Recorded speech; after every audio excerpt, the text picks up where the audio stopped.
को मैंने रिपोर्ट कर दिया था क्योंकि उस दिन वाटर लॉगिंग का जो था वो चीज़ हुई थी।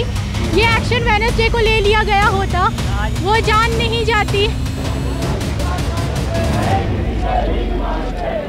नमस्कार, आज हम मौजूद हैं ओल्ड राजेंद्र नगर और मेरे पीछे आप कोचिंग सेंटर देख सकते हैं, राउज़ IAS स्टडी सर्कल।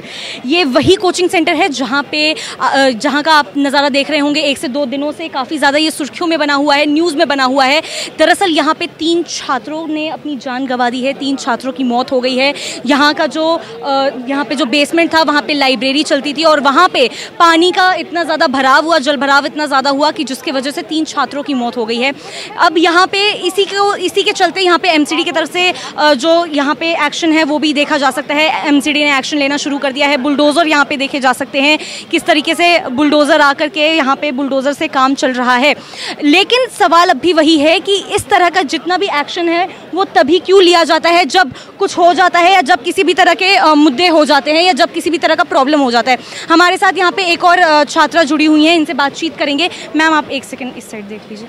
हमारे साथ एक और छात्रा जुड़ी हुई है, इनसे बातचीत करेंगे और समझेंगे कि आखिर क्यों इस तरह के एक्शन जो हैं ये सब कुछ होने के बाद ही लिए जाते हैं। मैम अपना नाम बताइए। मैम मेरा नाम कनिष्का है और आप इसी कोचिंग सेंटर में पढ़ती हैं? जी मैम।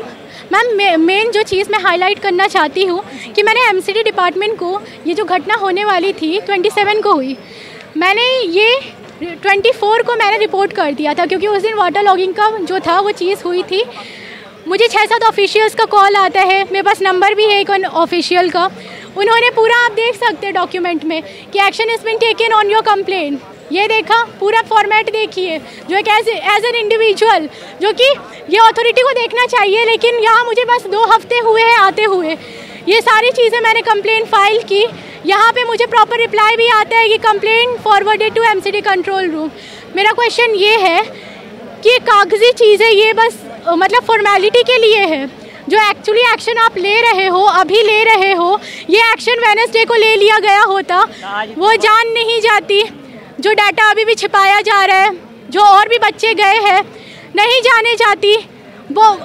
खैर ये एक इस एरिया का नहीं, ऐसे बहुत केसेस हो रही है इलेक्ट्रोक्यूशन का। मैंने अपने कंप्लेन में यही हाईलाइट किया है। मेन चीज़ है कि कब तक अथॉरिटी निगलेक्ट करेगी। हम स्टूडेंट हैं, हमारे सेफ्टी को भी निगलेक्ट किया जाएगा। आज 2-3 बच्चे या उनसे भी ज़्यादा जो बच्चे मरे हैं, कल के डेट में एक नॉर्मल इंसान भी हो सकता है, मैं भी हो सकती हूँ, कोई भी हो सकता है, कोई किसी भी कोचिंग के स्टाफ भी हो सकते हैं। मेन है मैं पूरा कलेक्टिव जो कंसर्न है वो हाईलाइट कर रही हूँ। प्लीज़ ऑथोरिटी चीज़ों को निगलेक्ट मत कीजिए। हमारा सेफ्टी कंसर्न आप लोग के हाथ में है। हम अपना जिम्मेदारी निभा रहे हैं। हमने जिम्मेदारी निभाई कि हमने ये फाइल किया, जो इशू हमने देखा। आपने भी जिम्मेदारी उस दिन निभाई, लेकिन कागजी एक्चुअल जो जिम्मेदारी उस दिन निभाना चाहिए था, अनफॉर्चुनेटली जान जाने के बाद आप लोग आज निभा रहे हो। तारे फिक्स हो रही है, गड्ढे हो रहे हैं, JCB आ रखी है। फास्ट सर्विस जिसको हम कहते हैं, ये अगर आप ऑन टाइम एक्शन लेना शुरू कर दे ना, पूरा सिस्टम सुधर सकता है। आपने कंप्लेन मैम 24 तारीख को करी थी, तो कंप्लेन इनका सबसे इम्पोर्टेंट मुद्दा है वो ये समझने वाली बात है कि जब कंप्लेन हुई थी, अगर शायद एक्शन तभी ले लिया होता तो ये जो 3 मौतें छात्रों की दिखाई जा रही हैं वो नहीं होती। और ये भी आप बता रहे हो कि बहुत जो आंकड़े हैं वो छुपाए भी जा रहे हैं। हाँ, कह सकते हैं, क्योंकि बहुत एक्सपीरियंस कह रहे कि हमारे दोस्त हैं, वो उनके बारे में नहीं पता चला।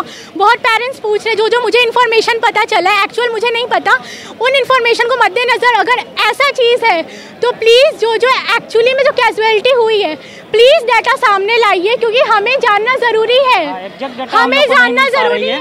एग्जैक्ट डाटा जो भी है, या 10 से 11 बच्चे का, हम लोग का मानना है कि 10 से 11 बच्चों का डेथ हो चुका है। बैकग्राउंड से बच्चों को यहाँ पर एम्बुलेंस में कर करके ले जाया जा रहा था, वहाँ पीछे के औरतें, आप लोग के नज़रों से बचा जाए। हाँ, हम लोग के नज़रों से बचा जाए। और हम लोग को तो पता है कि कितने बच्चे उसमें फंसे हुए थे। 1-1.5 बजे तक इसमें से बच्चों को रिकवर किया जा रहा था, बट 3 ही कैजुअलिटी को बताकर बाकी सभी बच्चों को दबाने की कोशिश किया जा रहा है। बाकी हम लोग का जो मांग है कि यहाँ पर जो भी CCTV फुटेज है अंदर का उसको हम लोग को प्रोवाइड किया जाए, और जो हमारी मांग है हर एक पीड़ित के घर 5 करोड़ या 1 करोड़ मिनिमम और 5 करोड़ मैक्सिमम मांग किया जा रहा है, बट उसको नहीं सुनवाई किया जा रहा है। जितने भी ऑफिसर आ रहे हैं और ब्लॉकेज के बाहर से ही कुछ बोल के निकल जा रहे हैं, बट वहाँ पर जितने भी हमारे मित्र बैठे हुए हैं उनको सही बात नहीं पहुँच पा रही है। जितने भी ऑफिसर्स आ रहे हैं सही ढंग से बात नहीं कर पा रहे हैं। मैम आप इसी कोचिंग सेंटर की छात्रा हैं, मैं ये जानना चाह रही हूँ क्या सबसे एक्चुअली उतना ज़्यादा इन्फॉर्मेटिव मैं हूँ क्योंकि मैम मुझे बस 2 हफ्ते हुए, मैं न्यू हूँ, यहाँ पे बहुत लोग हैं लेकिन न्यू हो के मुझे बस 2 हफ्ते हुए हैं।